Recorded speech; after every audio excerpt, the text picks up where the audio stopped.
Welcome to another podcast of Trees and Lines. We're welcoming Darrell Russell from Corteva. Welcome. Thank you, Darrell, for showing up and joining us. Well, thanks for having me. Yeah, so let's start off. Tell us a little bit about yourself and maybe what Corteva's up to these days. I'm a marketing development specialist for Corteva.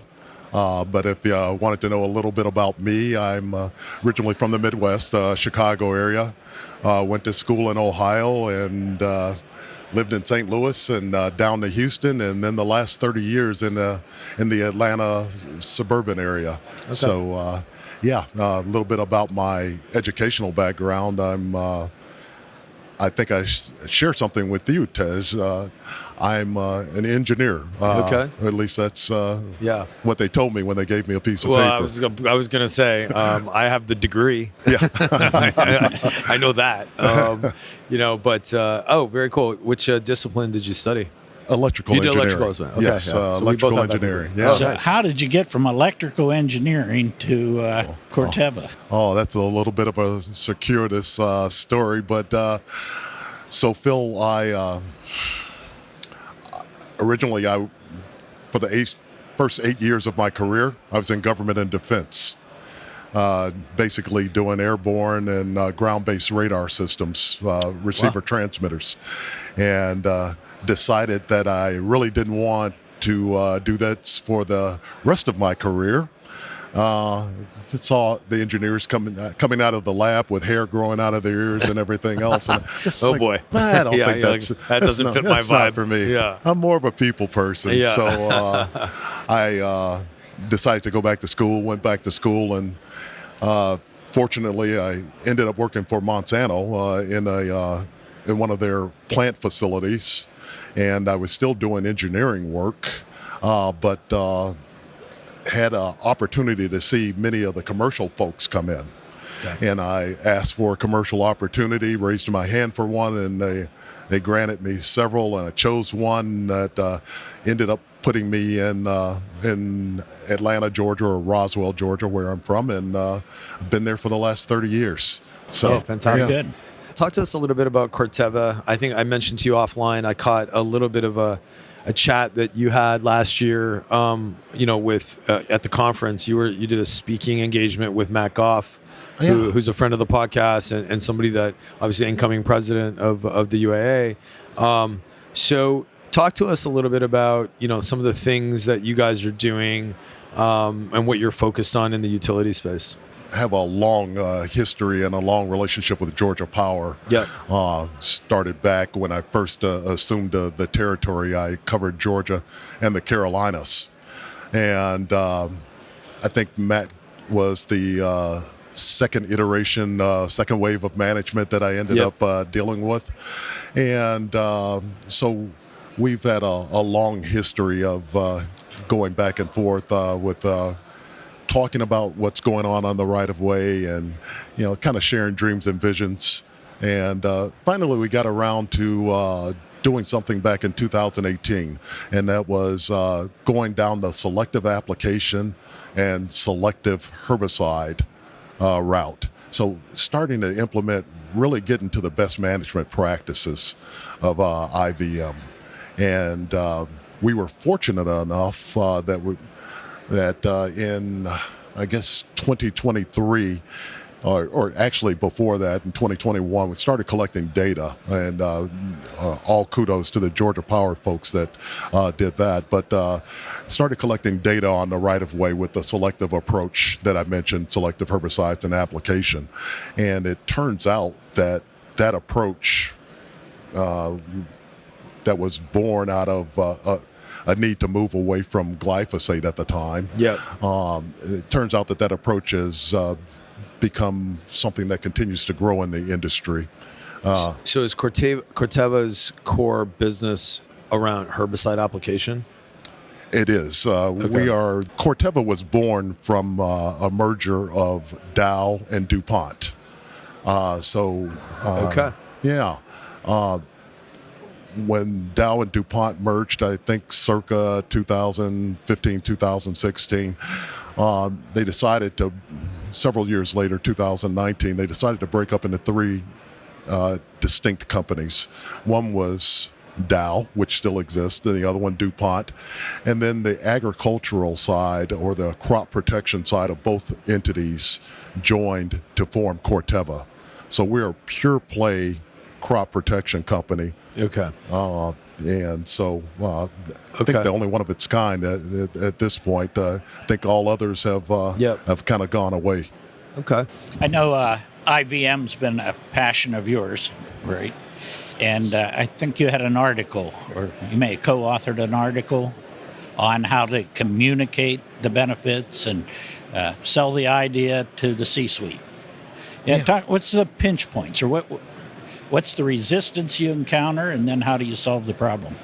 When we look at organizations, especially or in particular the utility industry in this case, we typically deal with vegetation managers. We as sales folks or the Corteva, that's our entry point or our contact point into these entities. But when you look at who needs to be communicated with, we often don't get there. So we have to take a wider or more broad spectrum approach. For instance, if you look at the website of just about any utility company, you're going to see something that's going to tie back to biodiversity, sustainability, customer outreach. Yep. All of those type of things, wildlife and pollinator habitat. So we took a look at that and we said, well, if we're going to be in this area and separate ourselves from our competition, we need to address all phases of the utility. I tend to think of it as sometimes repairing a communication link inside the utility. Oftentimes, the C-suite does not know the impact of what that vegetation manager is doing. Yep. You look at veg management is often looked at as a cost center. Yes. And purely a cost center. Yes. In terms of being able to help with corporate and sustainability goals. Yeah. Typically think of vegetation management in that. It's not on the radar. Yeah, not in that area at all. And so from that point, from that standpoint, we are able, I think, to help that vegetation manager integrate into some of the corporate and visionary goals of the entity. Got it. And by doing that, we bring along the communication. We bring along the environmental side of the house or risk mitigation side of the house. Yeah. And to the degree that we can do that, that's to the degree we will be successful in building that internal stakeholder team. Yeah. Then there's obviously an external team that needs to be built up too that actually does the vegetation management. Yep. And obviously a community engagement piece. On average, what percentage of the IVM strategies have you seen is herbicide application? Let's see. Let's make sure I've got that question correct.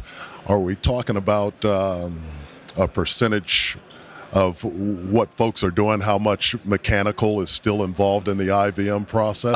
No, or that's are you actually a asking good that question. differently? I was trying to quantify it. You may not know the complete quantification of this, but let's say a utility spends $100 million on their IVM program.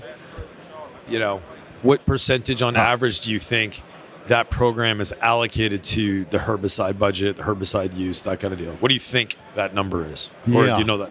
Yeah, so if we're taking your example there and the $100 million is dedicated to that, I would say 70% of that is going towards mechanical means. Okay. With about 30% or 30 million going towards the applicator side of it. Yeah, the overall application side of it. So you obviously produce the herbicide, right? Yes. You're producing the herbicide. You're applying the herbicide.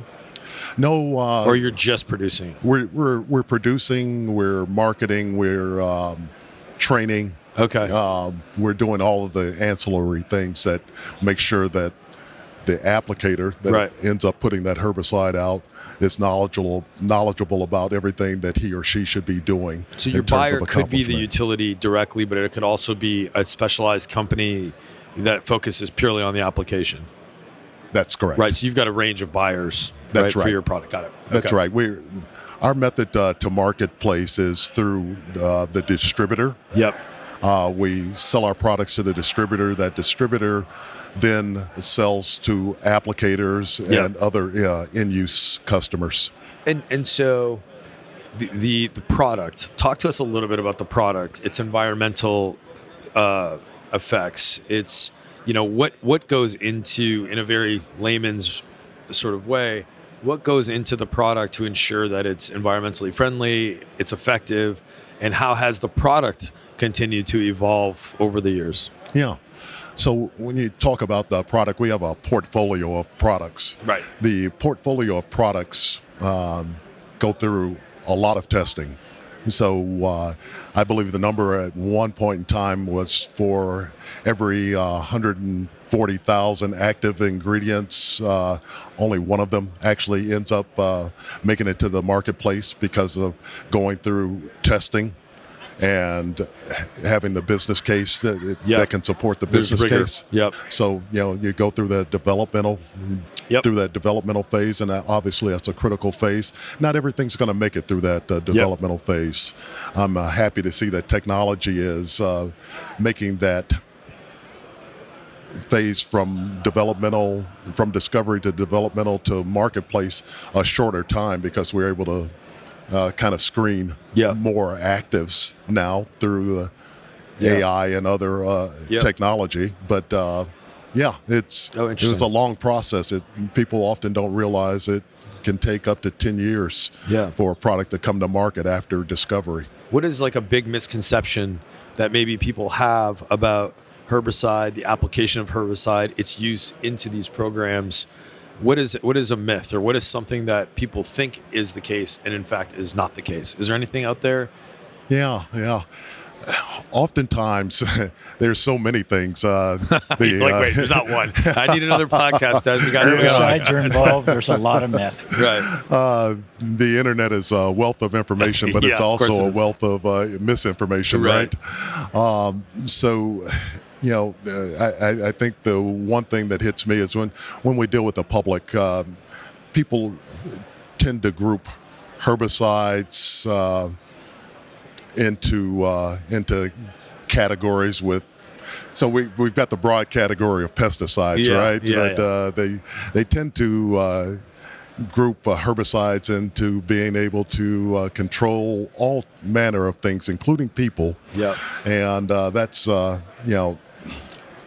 with all the testing that our products go through, they fail to realize that we are additive in terms of our environmental stewardship, and we have to go through rigorous testing before we can have our products in the marketplace. Yeah. And so if anything, I would love to get rid of the misconception that herbicides control anything other than plants. Okay. There's one more that I would like to, if you'll allow me. Everyone's so used to mowing, because we all have lawns, and mow those lawns, and they aesthetically they look beautiful, and they don't understand why herbicide should ever be used. Why can't you mow at any time? They don't understand the damage that a mower can actually do to a right-of-way from an environmental standpoint. All the ground nesting creatures, gopher turtles, ground nesting birds, insect population. They just assume that mowing is the best thing to do. And it's not. And so that's a misconception I would like to clear up. Well, I think that probably ties into, the biodiversity discussion. Phil being a champion of the Right-of-Way Stewardship Council, I know that the preservation of, kind of low ground vegetation and compatible species. You like this? Look at I'm using language that I feel like makes me very legit. So I've gotten a greater understanding of the importance of the preservation of those micro ecosystems, and I completely understand what you're saying and agree. So. Good. On the mowing, early in my career, I was involved in research in Massachusetts, and they were looking at the regulations around herbicide use on wetlands. Yes. And we did a lot of soil samples, and we didn't find any of the herbicides residual. we found the petroleum products from the mowers. That's There right. was by far more pollution or Exactly. damage to the environment from that. Yeah, than not from to the mention all herbicide. the carbon emissions, right? Right. Yeah. No. Yeah. Well, Darrell, thanks for carving out some of the time, sitting with us, talking a little bit about yourself and Corteva. It was a super interesting conversation, and we really appreciate it and enjoy the rest of the conference. Oh, thank you very much. Thanks for Yeah, having me. appreciate It was it, a Darrell. pleasure. Thank you. Thank you. That's it for this episode of Trees and Lines, brought to you by Iapetus Holdings. If you like the show, please give us a 5-star rating on Apple or Spotify. If you have any questions or comments on any of our episodes or ideas for topics or guests, we'd love to hear from you. Please contact us at treesandlines@iapetusllc.com. We'll chat with you soon.